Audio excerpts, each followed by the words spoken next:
Salubong yung sasakyan, kaya ang nangyari, yung puwersa, malakas, nawasak talaga yung sasakyan.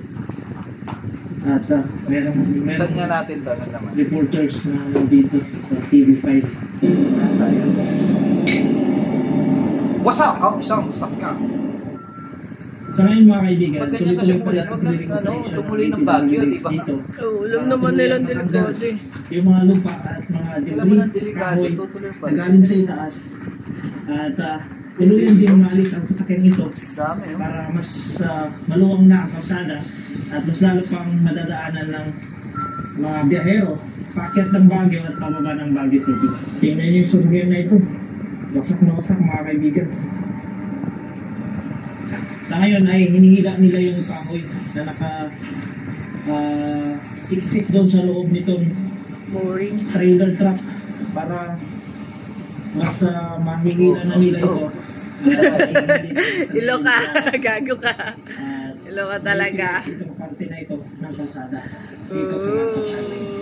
Nakasabayan kasi natin dito yung TV5 News or News TV5 nag-report kanina. So narinig ko lang din mga kaibigan, isa ang kumpirmadong namatay at 7 ang nasugatan or nasugatan sa disgrasya na nangyari kahapon sa pagguho ng lupa mula roon sa itaas at sapol ang mga sasakyan na nakita natin. Sa ngayon, 3 itong malalaking sasakyan na nandito kasama itong Grandia, Toyota Innova at saka yung trailer truck. Pero sa nabasa natin na news, ito ay hindi bababa sa 5 sasakyan ang na damay at natampunan ng pagguho ng lupa. Tignan nyo naman dito sa loob. Talagang kung marami nakasakay dyan, hindi ko alam kung anong mga nangyayari na. Pati dito, usap din oh. Ito naman mga kaibigan yung establishmento na nadamay din sa pagbuo ng lupa. So sa ngayon, nakasara itong mga to dahil na dyan sa pangyayari na yan. Mula roon sa itaas, pag titingnan natin, kahit sa personal, kunti lang naman talaga eh.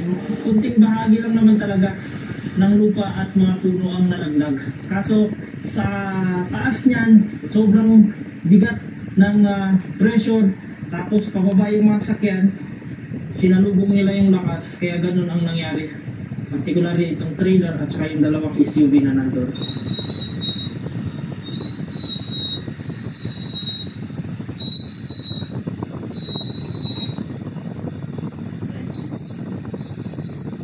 At yan mga kaibigan, ang huling update mula dito sa City of Digis, Marcos Highway, Poblasyon, Tuba, Benguet, kung saan gumuho ang ibabaw na parte na bahagi nitong Marcos Highway.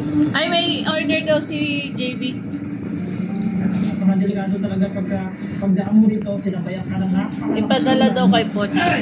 Tinangay na ng gago talaga oh. Sasabay kay Poch? Maraming pwedeng... Uy! So, pababa na tayo, pabalik na tayo ng Pangasinan. Yawa ka talaga, tinangay mo na yan. May ito yung video. Hanggang sa susunod natin. Magsasama-sama ulit. Papabgurin ko kayo.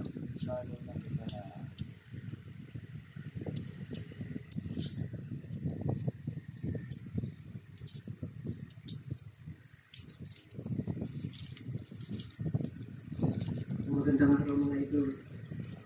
I-update ko lang kayo dito sa ER15 na PVC toygan natin.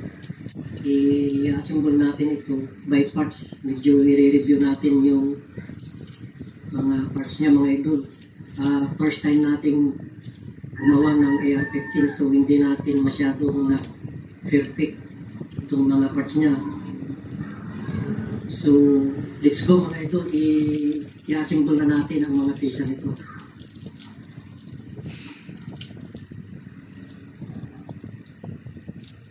So yan mga idol.